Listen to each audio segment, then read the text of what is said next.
বিয়ে বন্ধ করার জন্য জিনের সামনে দুটি পথ খোলা থাকে।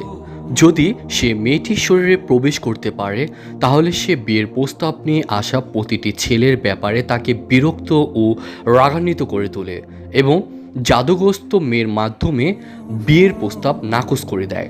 আর যদি সে মেয়েটির শরীরে প্রবেশ করতে না পারে, তাহলে সে দূর থেকে অলীক কল্পনার জাদু বাস্তবায়নের কাজ শুরু করে। এতে প্রস্তাবকারী ছেলে চোখে প্রস্তাবিত মেয়েটিকে কুৎসিত করে দেখায় এবং মেয়েটির ব্যাপারে তার মনে নানা ধরনের কুমন্ত্রণা দিতে থাকে। অনুরূপ মেয়েটির সাথেও একই কাজ করে। কোনো মেয়ের বিয়ে বন্ধের জন্য জাদু করা হলে দেখা যায় তাকে কোনো ছেলে বিয়ের প্রস্তাব দিতে প্রথম দিকে উভয়ই বিয়েতে সম্মতি প্রকাশ করলেও কয়েকদিন পরে কোনো কারণ ছাড়াই বিয়ে ভেঙে দেয়। এটি মূলত তার মনে মেয়েটির ব্যাপারে শয়তানের